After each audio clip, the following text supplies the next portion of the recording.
পদ্মা মেঘনা যমুনার তীরে আমরা শিবির গড়েছি। আস্তাগফিরুল্লাহ মিন যালিক, আস্তাগফিরুল্লাহ।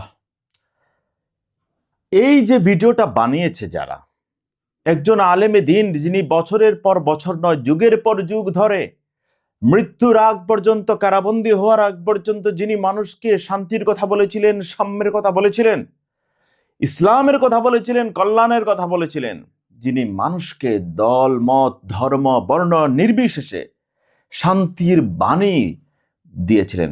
একবার প্লে করুন আল্লামা দেলাওয়ার হোসেন সাঈদী সাহেবের অডিওগুলো, ভিডিওগুলো দেখেন তিনি কি বলেছেন। শুধু মুসলমানদের জন্য বলেন নাই, পৃথিবীর সকল মানুষের জন্য শান্তি কিভাবে আসতে পারে সেই রাস্তা তিনি দেখেছেন। তিনি উগ্রতা দেখান নাই।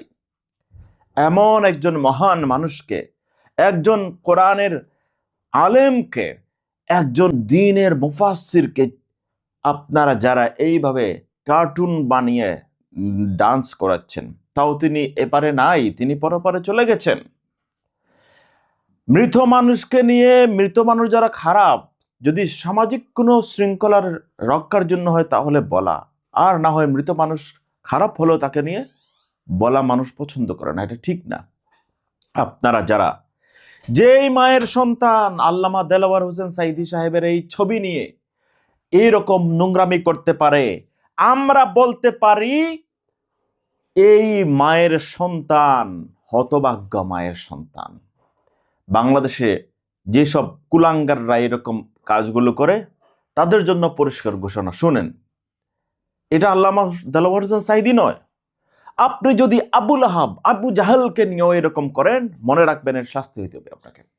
তো আজকে দেখি তারেক রহমানের ছবি নিয়ে, সালাউদ্দিন কাদের সাওয়ার ছবি নিয়ে, হাসিনার ছবি নিয়ে, জামাত ইসলামে আমিরের ছবি নিয়ে, মরহুম শহীদ দেলাওয়ার হোসেন সাঈদী রাহমাহুল্লাহর ছবি নিয়ে যারা এরকম কার্টুন অন্য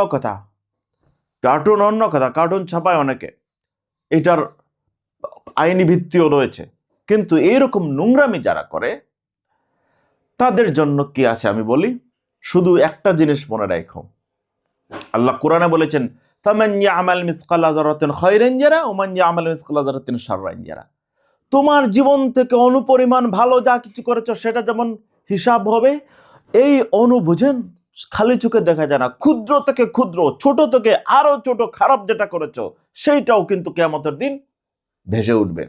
আজকে তুমি ফেসবুকে, ইউটিউবে যে কমেন্ট করছো, যে পোস্ট করছো, এইটাকে মনে করছো এখানে শেষ না, তুমি মরে যাবা, আমি মরে যাব, কিন্তু আমরা ইউটিউবে ফেসবুকে যে কথাগুলো বলছি, যে কাজগুলো করছি, যে কমেন্টগুলো করছি, এগুলো থেকে যাবে কিয়ামত পর্যন্ত।